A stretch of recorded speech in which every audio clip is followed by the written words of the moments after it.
Alors, l'île de Lesbos, c'est une petite île grecque qui se trouve très près de la frontière turque et sur laquelle affluent chaque semaine de très nombreux migrants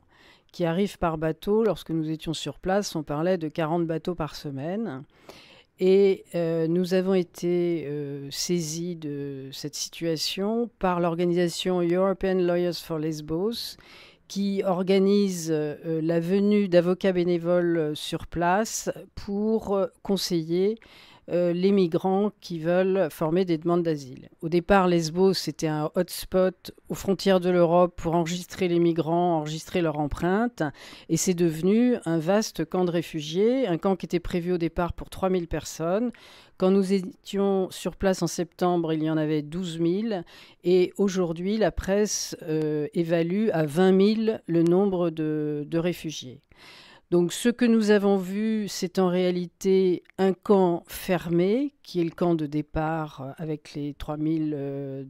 réfugiés, et maintenant tout autour des camps sauvages, plus ou moins aménagés, et où grouillent les enfants et des amas de poubelles.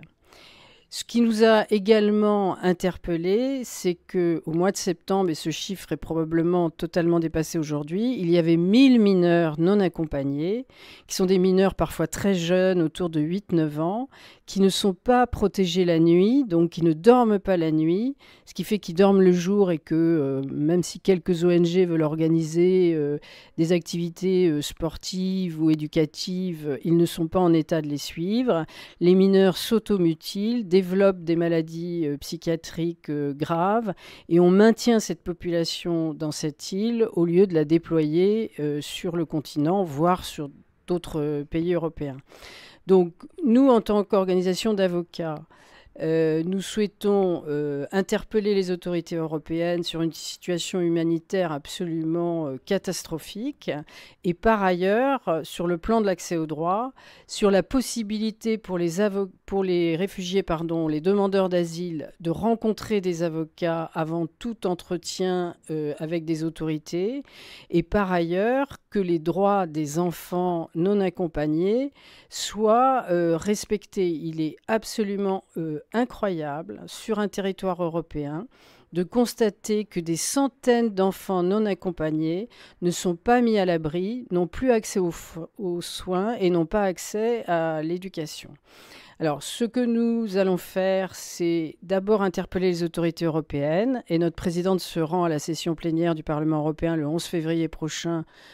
pour cette raison. Nous avons écrit à un certain nombre de parlementaires européens, car nous souhaiterions provoquer un voyage, une délégation de parlementaires sur place. Nous réfléchissons à la saisine de la Convention, de l'organe de contrôle de la Convention des droits de l'enfant de l'ONU, pour qu'une enquête soit diligentée par les Nations Unies. Et nous allons coordonner l'envoi d'avocats français sur place et saisir nos homologues européens pour que chaque pays européen qui le souhaite envoie également des avocats bénévoles sur place. Et pour ce faire, nous sommes rentrés au capital de l'organisation European Lawyers for Lesbos, avec aussi l'idée, d'une part, d'avoir un peu des représentants d'avocats sur toute l'Europe, mais également de faire un état des lieux des camps de réfugiés sur toute l'Europe, parce qu'il n'y a pas que Lesbos, il y a d'autres îles grecques, il y a l'Italie, on ne connaît pas l'avenir des flux migratoires, et il y aura peut-être des camps de réfugiés ailleurs qui poseront les mêmes problématiques.